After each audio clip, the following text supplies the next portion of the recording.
लेकिन जरा देखिए, मुनीर को अमेरिका से झटका देने वाली यह खबर देखिए। पूर्व पेंटागन अधिकारी माइकल गोबिन की मांग, वसीम मुनीर को गिरफ्तार किया जाए। मुनीर को अमेरिका का सम्मान देना गलत, रोबिन ने कहा अमेरिका को भारत से माफी मांगनी चाहिए। करेंगे उन्होंने क्या बात की, मेरी राय में तो उन्होंने दुखती रग के ऊपर हाथ रख दिया है। यकीन करें, बड़ा मजा आने वाला है आपको उसकी गुफ्तगू सुनकर। अच्छा, अब मैंने आपको बात कही कि जनाब आप इसके जो छींटे हैं वो पाकिस्तान तरीके इंसाफ के ऊपर उतरेंगे या इमरान खान साहब के ऊपर आएंगे, वही ही हुआ। हुकूमत ने एक बहुत बड़ा फैसला किया है इमरान खान साहब से मुलाकात के ऊपर पाबंदी के ऊपर। अब एक बहुत बड़ा ऐलान किया गया जो कि काफी कंट्रोवर्शियल तरीन स्टेटमेंट भी है फेडरल गवर्नमेंट की जानिब से, जिसका खुमियाजा आने वाले वक्त के अंदर तो भुगतेंगे। थोड़ा सा इसकी डिटेल है वो आपके सामने रखता हूं। वहीं पर इस वीला के अंदर हम बात करने वाले जजों की ताकत और गरीब की बेबसी। यकीन करें, एक बार फिर मैं ये मान चुका हूं कि पाकिस्तान के अंदर एक मिडिल क्लास शख्स के लिए, एक गरीब शख्स की कोई भी इस मुल्क के अंदर जगह नहीं है। यहां पर हमेशा से ताकत जीती आई है और हमेशा से तारीख गवाह है। जजों ने इस मुल्क की तारीख के ऊपर राज किया है। आप समझते हैं कि जनाब इस मुल्क की तारीख के ऊपर कोई आर्मी चीफ राज करता है, कोई इसकी बड़ी ताकत होती है, वज़ीर आज़म राज करते हैं, लेकिन मैं आपको ये बताना चाहता हूं कि जज भी किसी से कम नहीं है। जजों की ताकत फिर से जीत गई है और गरीब हार गया, गरीब की बच्चियां हार गई, गरीब की बच्चियों की मौत रायगा चली गई। मैं इस तरह से क्यों बात करूं, ये भी आगे चलकर आपके सामने रखता हूं। और वहीं पर हम बात करने वाले हैं कि सुहेल अफरीदी साहब ने भी बहुत बड़ा सरप्राइज दिया पाकिस्तान के एस्टेब्लिशमेंट को, तगड़ा सरप्राइज दिया, तो ये गलत नहीं होगा। इसी वजह से आपको मालूम है कि डीजे एसपीआर साहब नामुनासिब अल्फाज इस्तेमाल कर रहे थे सुहेल अफरीदी साहब के लिए। क्यों कर रहे थे ये आपको इस स्टेटमेंट के बाद, जो या इस फैसले के बाद जो सुहेल अफरीदी साहब ने ये खैबर पख्तूनख्वा की जो गवर्नमेंट है उसने जो किया है, ये आपको समझ में आ जाएगी कि जनाब सुहेल अफरीदी साहब का जो इंतखाब है वो खान साहब ने क्यों किया। अवीला का आगाज करते हैं। अभी से आपको मैं बताता चलूं, मुफ्ती अब्दुल कबीर साहब ने एक स्टेटमेंट दिया है, वो शुरू करते जनाब। अच्छा, मैंने इसको बिल्कुल वर्ड टू वर्ड मैंने राइट किया, वो आपके सामने पेश करता हूं ताकि आपको भी उतना ही मजा जितना मुझे मजा आया। यहाँ पर मुफ्ती कबीर साहब ये पैगाम देते हैं, कहते हैं अस्सलाम वालेकुम, तर्जमान फौज जिंदाबाद, हाफिज सैयद मुनीर शाह साहब पाइंदाबाद। कल की होने वाली प्रेस कॉन्फ्रेंस के बाद खुदा की कसम पूरी रात मुझे नींद नहीं आई। और जब मैं माजी की तरफ गया, सन 70 के इंतखाबात में जिन दो जमातों ने सबसे ज्यादा वोट लिए, मशरकी पाकिस्तान में शेख मुजीबुर रहमान आखिर मुल्क दुश्मन फर्ज करार पाए, जुल्फकार अली भुट्टो साहब ने सबसे ज्यादा वोट मगरबी पाकिस्तान में लिए और जो इनका अंजाम हुआ वो आज सबके सामने है। अच्छा जी, अवामी नेशनल पार्टी ने सबसे ज्यादा वोट तीसरे नंबर पर, और वो भी जनाब मुल्क दुश्मन करार। और जमीयत उलमा इस्लाम मौलाना फजल रहमान साहब के जो वालिद है मुफ्ती महमूद साहब ने पाए वोट, तो वो कांग्रेसी मुल्ला।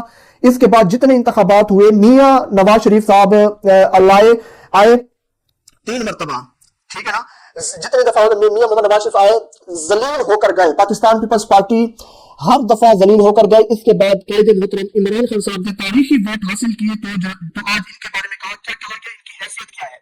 हमारे सामने पाकिस्तान के वर्ल्ड कप की भी खिदमत है, वालदा के नाम पर कैंसर अस्पताल भी है, अक़वाम मुत्तहिदा में खड़े होकर वो तकारीर भी है जिनसे मालूम होता है कि ये पाकिस्तान से भी अकीदत रखता है, इस्लाम से भी अकीदत रखता है, और हमारे नबी पाक सल्लल्लाहु अलैहि वसल्लम के कमाल दर्जे की मोहब्बत और अकीदत। और मुझे खुद फरमाते थे कि जब से मैंने उमर को पढ़ा है तब से मुझे पता चला कि इस्लाम क्या है। बहरहाल अल्लाह तबारक व तआला इस मुल्क की हिफाजत फरमाए। वर्दी जिंदाबाद, अस्करी क़यादत पाइंदाबाद, ये मुफ्ती कबीर साहब का बयान था। अब ये बयान कम, जख्मों के ऊपर नमक छिड़कना ज्यादा था। अगर आप ये पीछे मेरी बगैर स्किप किए हुए इनका जो सारी बयान है, जो स्टेटमेंट है, वो आपने सुनी है। मशकी साहब, आपसे शुरू करता हूं, इतनी हड़बड़ाहट क्यों थी? नोटिफिकेशन की पहले तो देर किया, आनाकानी हुई, फिर इतनी हड़बड़ाहट में डर लगा, क्या हुआ? बात यह है कि आप ये समझें कि पाकिस्तान जो है वो हर हालत में इंडिया को मजा चखा चुका है। मुनीर के नाम से आपको अब डर लगता है। अब मुनीर साहब का नोटिफिकेशन हो गया तो आपकी नींदें उड़ गई। नोटिफिकेशन होता या ना होता, वो हमारे आर्मी चीफ है, अब चीफ ऑफ डिफेंस है। और मैं आपको ये भी बताता चलूं कि पाकिस्तान की जो जनता है, पाकिस्तान की जो हुकूमत है, पाकिस्तान की जो आर्मी है, वो सब इकट्ठी है, इकट्ठ के साथ है और इंडिया के खिलाफ हमेशा इकट्ठ के साथ ही लड़ेंगे। नहीं, मुझे लेकिन इस नोटिफिकेशन में जो तारीख का कॉर्नर है आलिया शाह, उसमें तारीख ही नहीं लिखी है, जरदारी का सिग्नेचर है, लेकिन देखिए 12 दिसंबर महीना लिखा हुआ है, 2025 लिखी हुई है, तारीख कौन? जी देखिए, ये राई का पहाड़ नहीं है। एक इतना अहम नोटिफिकेशन निकलना था जो कि 7 दिन लगे जिसको नोटिफिकेशन को निकलने में, जिसका चर्चा पूरी दुनिया की खबरों में हो रहा था। इंटरनेशनल न्यूज एक बन चुकी थी कि नोटिफिकेशन नहीं निकल रहा, और जब वो नोटिफिकेशन निकलता है तो पता ही चलता है कि ये फेक है और उसके ऊपर साइन तक नहीं हुए हुए। ये एक बहुत बड़ा डिजास्टर था। ये जो आप बात कर रहे हैं तारीख नहीं है, अगर इसको ये कहा जाए कि नहीं जी कोई ऐसी बात नहीं है, तो बात तो है। क्योंकि देखें, जो खबर इस तरीके से निकली है और जिसके ऊपर जो इतना कुछ होता रहा है तो उसके अंदर फिर ये बात होती है कि क्या वजह है, इसके पीछे भी फिर कोई साजिश हो सकती है। कहीं अब ये ना कह दें कि ये भी राकी साजिश है या इंडिया की साजिश है। देखिए सिग्नेचर होने चाहिए थे, सिग्नेचर अगर नहीं, सिग्नेचर है और तारीख होनी चाहिए थी, अगर डेट नहीं है तो क्यों नहीं है। ये ऐसे ही है कि जैसे कहा जा रहा था कि भाई कोई मिस्टेक हो गई इसलिए नोटिफिकेशन अभी तक नहीं निकला। अब देखिए नोटिफिकेशन अगर एरर की वजह से ना निकले तो उसको तो निकलने में 2 घंटे लगते हैं, वो तो काम ब्यूरोक्रेसी का होता है, लिखना निकालना सारा। इससे ही पता चलता है कि बहुत हैपहैज़र्डली ये वाला या तो काम हुआ है या कोई बहुत ज्यादा प्रेशर आया है जिसकी वजह से ये काम इतनी जल्दी में आपने किया है कि आप उसके ऊपर तारीख तक डालना भूल गए हैं। ये कुछ ऐसा नहीं कि पहले से निकाल कर रखा हूं, गूगल पर डालिए, चैलेंज देता हूं, आपको भी मिल जाएगा। लेकिन आलिया शाह फिर घुमा फिरा कर कहानी यही आती है कि मुनीर पाकिस्तान का खलीफा तो बन गया। चलिए ठीक है, पाकिस्तान किसी को खलीफा बनाए, लेकिन होगा क्या? जैश के आतंकी खुलेआम रैली कर रहे हैं, आतंकियों को लेडीज हैं, फीमेल्स हैं इंडिया की, उनकी फीमेल क्रिकेट टीम देखें चैंपियन बन गई है वर्ल्ड, और उनकी महिलाएं, उनकी खवातीन इतनी आगे हैं एजुकेशन में और हर चीज में। उनकी बॉलीवुड की एक्ट्रेसेस दुनिया की नंबर 1 सेलिब्रिटीज हैं। आई डोंट थिंक सो कि हमें किसी भी कंट्री की खवातीन को टारगेट करना चाहिए। This is not acceptable. Pakistan की खवातीन हो या इंडिया की हो, इनको टारगेट नहीं करें, ये गलत है। बीइंग अ फेमिनिस्ट मैं ये समझती हूँ और मेरा ये पॉइंट ऑफ व्यू है। अब हम बढ़ते हैं आगे। देखिए अब ये बात जो हम करते हैं ना कि अभी जैसे ये भी कहा गया कि जी बराबर है, पाकिस्तान और भारत बराबर हैं, मुकाबला कर सकते हैं। मुकाबला तो करना चाहिए एजुकेशन में, मुकाबला करना चाहिए टेक में। टेक के रूल कौन कर रहा है? उनकी यूथ कर रही है दुनिया पर। एजुकेशन में रूल दुनिया पे कौन कर रहा है? भारत के नौजवान और कर रहे हैं। पाकिस्तान के नौजवान तो टेक पे रूल नहीं कर रहे ना दुनिया में। मुकाबला करना है तो आप इसमें करें। अब देखिए ये जो नोटिफिकेशन है ना, अब इसका इतना आपने खुद अपना मजाक बनाया है। 1 हफ्ते तक, 7 दिन तक आपने खुद अपना मजाक बनाया। भारत को मजाक बनाने की जरूरत ही नहीं थी। मतलब कभी निकल रहा है, कभी हो रहा है। पाकिस्तान के अपने व्लॉगर्स, अपने जर्नलिस्ट, अपना जो सोशल मीडिया है वो उसके ऊपर क्या क्या बोलता रहा, आप वो देख लें। बाकियों को तो छोड़ ही दें। हमसाये और जो दूसरे इंटरनेशनल मीडिया तो बाद में बात करेगा, आप अगर उसको निकाल भी दें, आपके अपने मीडिया में उसके ऊपर क्या क्या बातें होती रही हैं, क्योंकि आप खुद अपना तमाशा बनाते हैं। और प्रेस कॉन्फ्रेंस जो एक धुआंधार किस्म की प्रेस कॉन्फ्रेंस की गई, जिसमें के DGISPR साहब ने बार बार इमरान खान को ये शख्स जहनी मरीज है का वर्ड इस्तेमाल किया। उससे इमरान खान की फ्रस्ट्रेशन तो नजर नहीं आई, लेकिन हाँ जिन्होंने प्रेस कॉन्फ्रेंस की उनकी घबराहट जो है वो जरूर दिखाई दी, जो कि मेरा ख्याल है नहीं होना चाहिए था। इदारे को अपने आप को एक हद तक ही रखना चाहिए। हरगिज किसी को भी ये परमिशन नहीं होनी चाहिए कि वो चाहे कोई भी प्राइम मिनिस्टर हो, चाहे शहबाज शरीफ हो, चाहे नवाज शरीफ हो, चाहे इमरान खान हो या कोई भी पाकिस्तान का पॉलिटिशियन हो, उसके बारे में आप इस तरह के अल्फाज अगर इस्तेमाल करेंगे, सारी दुनिया ने देखा है।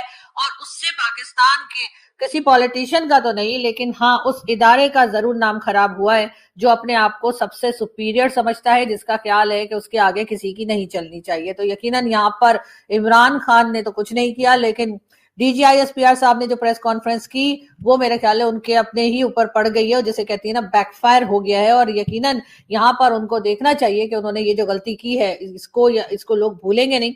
और अभी से हर जगह लोग डिस्कस करना शुरू हो गए हैं, और हर कोई इमरान खान का सपोर्टर नहीं है जो डिस्कस कर रहा है। मैं ये भी बताती चलूं, भारत ने हमला किया तो अगर ये जहनी मरीज इमरान होता तो कशकोल लेकर बातचीत करने चल पड़ता। ये भी DGISPR साहब का कहना ये है कि जो मई में जो अटैक हुआ था भारत की तरफ से, तो अगर इमरान खान होते तो वो कशकोल लेकर बातचीत करने चल पड़ता।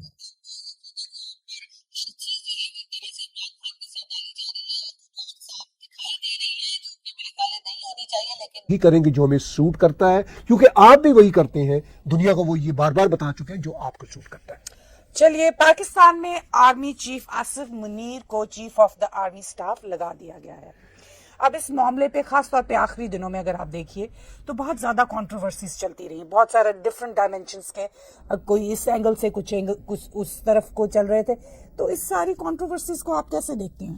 देखिए, कंट्रोवर्सीज बिल्कुल बहुत चलती रही। अब वो कंट्रोवर्सीज कोई मानी रखती हो या कोई वैल्यू रखती हो या ना रखती हो, ये अब everything is over now mister Asim Munir Pakistan का एक नया वो एक ओहदा बना है, चीफ ऑफ डिफेंस फोर्सेस, उसका हेड बना दिया गया है। अब इस पे पाकिस्तान तहरीक इंसाफ ने मीम्स भी चलाई, एक फनी सा गाना भी चलाया, लेकिन इससे कोई फर्क नहीं पड़ता। अब वो बन चुका है, अब वो क्रैक डाउन करेगा पाकिस्तान तहरीक इंसाफ का, और पाकिस्तान में जो ऑलरेडी सप्रेस्ड प्रेस है उसको वो और सप्रेस करेगा।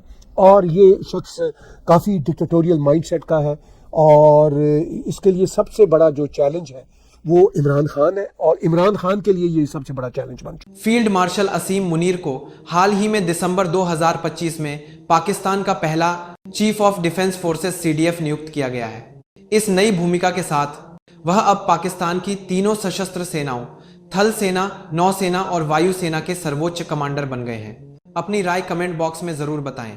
अगर आपको यह वीडियो पसंद आया हो तो लाइक करें, शेयर करें और चैनल को सब्सक्राइब करना न भूलें। देखने के लिए धन्यवाद। जय हिंद।